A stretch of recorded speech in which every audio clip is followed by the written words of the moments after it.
یزید نے یہ اعلان کروایا کہ امام حسین سے مدینے میں بیعت لی جائے۔ امام حسین نواسہ رسول، کیسے ہو سکتا تھا کہ ایک شرابی، زانی، بے دین انسان کی بیعت کر کے اپنے نانا کے دین سے منحرف ہو جاتے؟ وہ وقت کے امام تھے، دین کے محافظ تھے۔ انہوں نے یہ اعلان کیا کہ اے یزید، اگر تو میرے نانا کی شریعت کا منکر ہے، اس کے دین پہ عمل نہیں کرتا، تو کیسے ہو سکتا ہے میں تیری بیعت کروں؟ یزید کو یہ بات اتنی بری لگی کہ اس نے امام حسین کو شہید کروانے کا حکم جاری کر دیا۔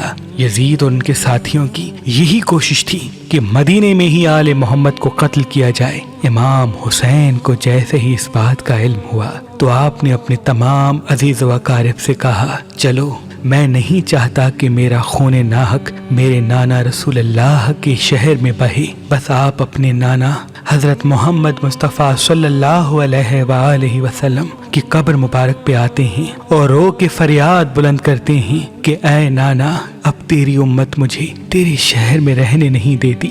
روتے روتے آپ کی آنکھ لگتی ہے، آپ خواب دیکھتے ہیں کہ حضرت محمد مصطفیٰ صلی اللہ علیہ وآلہ وسلم فرماتے ہیں، اے میرے حسین، تو جہاں جہاں جائے گا تیرا نانا بھی تیرے ساتھ ہوگا۔ اے حسین، تیری قربانی کے بغیر اللہ کا دین بچ نہیں سکتا۔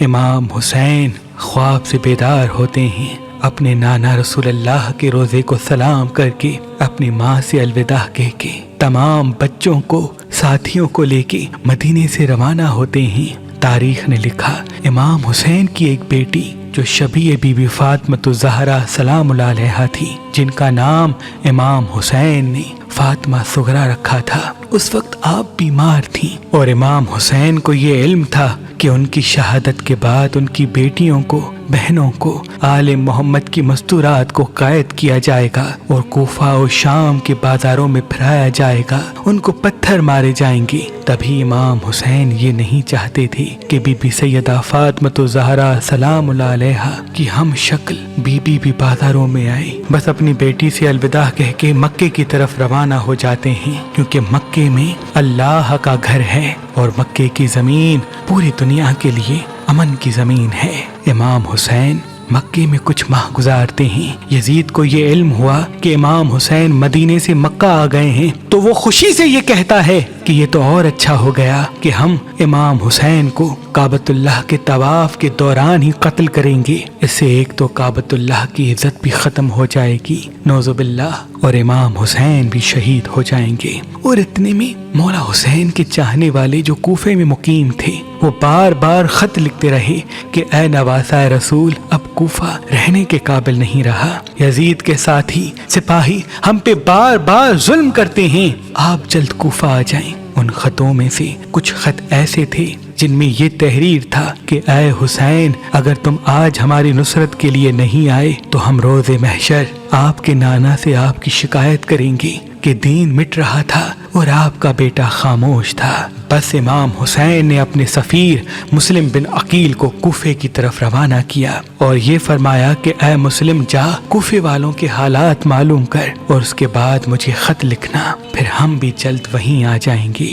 مسلم بن عقیل کوفے پہنچتے ہیں اور دیکھتے ہیں کہ ہزاروں کی تعداد میں مولا حسین کے چاہنے والے امام حسین کے منتظر ہیں۔ آپ نے جب لوگوں کی محبت دیکھی تو ایک خط امام حسین کی طرف مکے روانہ کر دیا اور اس خط میں یہ تحریر تھا کہ اے نواسہ رسول، جلد آپ کوفے آ جائیں تاکہ یہ سارے لوگ جو یزید کے ظلم کی وجہ سے پریشان ہیں آپ کی بیعت کر سکیں۔ بس جیسے ہی خط امام حسین کو ملتا ہے تو امام حسین کو پہلے سے ہی معلوم تھا کہ مکے میں ان کو شہید کرنے کی تیاریاں چل رہی ہیں۔ امام حسین نے یہ چاہا کہ ان کے خون سے اللہ کی زمین رنگین نہ ہو اور وہ جو ماننے والے بار بار امام حسین سے مدد طلب کر رہے ہیں ان کی بھی حاجت پوری ہو، تو آپ اپنے بچوں کو، بہنوں کو، ساتھیوں کو لے کے مکے سے ہجرت کر کے کوفہ کی طرف روانہ ہو جاتے ہیں۔ اور وہاں اس بات کا علم جب یزید کو ہوتا ہے کہ کوفے والوں نے مسلم بن عقیل کی بیعت کر لی ہے، تو آپ بے رحم،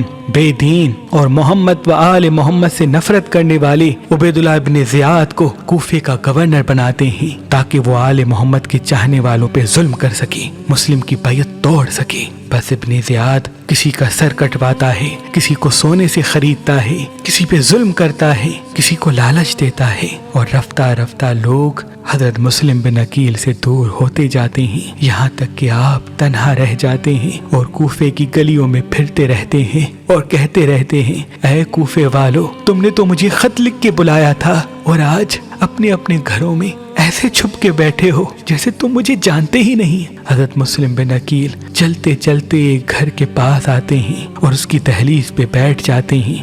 اس گھر سے ایک بوڑھی عورت نکلتی ہے، جیسے اس جوان کو دیکھتی ہے تو کہتی ہے، اے جوان چلے جاؤ، کیا تجھے معلوم نہیں کہ گورنر کا حکم ہے کہ کوئی بھی اپنے گھر سے باہر نہ نکلے ورنہ اس کا سر قلم کیا جائے گا؟ مسلم بن عقیل فرماتے ہیں، میرا تو وطن مدینہ ہے، میرا یہاں کوئی گھر نہیں۔ وہ پوچھتی ہے، تم کون ہو؟ حضرت مسلم فرماتے ہیں، میں امام حسین کا سفیر مسلم بن عقیل ہوں۔ وہ بوڑھی عورت فوراً اس کو اپنے گھر لے آتی ہے، کھانا کھلاتی ہے، پانی پلاتی ہے اور کہتی ہے کہ اے جوان، آج کی رات یہاں گزار لے، کل صبح کو کہیں دور چلے جانا۔ اس بات کا علم اس بوڑھی عورت کے بیٹے کو ہوتا ہے کہ ابن زیاد نے مسلم کے سر پہ تو بڑا انعام رکھا ہے، جیسے ہی میں ابن زیاد کو یہ خبر سناؤں گا تو اس کے بدلے مجھے بڑا انعام ملے گا۔ بس ابن زیاد کو مسلم بن عقیل کے بارے میں بتاتا ہے اور ہزاروں سپاہی مسلم بن عقیل کو گرفتار کرنے اس گھر آ پہنچتے ہیں۔ حضرت مسلم شیر کی طرح تمام سپاہیوں سے لڑتے ہیں۔ جب مولا علی کے اس بھتیجے کا کوئی مقابلہ نہیں کر پاتا تو وہ کھڈا کھودتے ہیں اور مکر سے حضرت مسلم بن عقیل کو اس کھڈے میں گرا دیتے ہیں۔ آپ کو گرفتار کر کے جیسے ہی ابن زیاد کے دربار میں لے آتے ہیں، ابن زیاد ہنس ہنس کے کہتا ہے، اے مسلم دیکھ، آج ہم نے تمہیں گرفتار کر لیا، ان قریب ہم تیرے امام کو بھی شہید کر لیں گے۔ حضرت مسلم بن عقیل فرماتے ہیں، اے ظالم ڈر، وہ اللہ کے دین کی حفاظت کر رہا ہے اور تو شیطان کی پوجا کر رہا ہے۔ یہ مال دنیا کب تک تیرے کام آئے گا؟ ان قریب تو بھی مر جائے گا، یہ تیرا دبدبا مرتبہ ختم ہو جائے گا اور اس قبر میں سوائے تمہارے اعمال کے کچھ نہیں ہوگا۔ وہ ہنس ہنس کے کہتے ہیں کہ ہم ان باتوں کو نہیں مانتے۔ پھر وہ کہتے ہیں، اے مسلم، اپنی کوئی خواہش ہو تو بتا۔ حضرت مسلم بن عقیل فرماتے ہیں، میری ایک ہی خواہش ہے کہ میرا پیغام میرے امام حسین تک پہنچایا جائے کہ وہ کوفہ نہ آئے، کیونکہ کوفہ کے لوگ بے وفا ہیں۔ ابن زیاد اور اس کے دربار والے ہنستے رہے اور مسلم بن عقیل کو دارالعمارہ کی چھت سے گرا دیتے ہیں۔ جیسے ہی آپ شہید ہوتے ہیں تو آپ اپنے امام حسین کو آخری سلام کرتے ہیں اور فرماتے ہیں، اے میرے مولا حسین، اپنے غلام کا یہ آخری سلام قبول ہو۔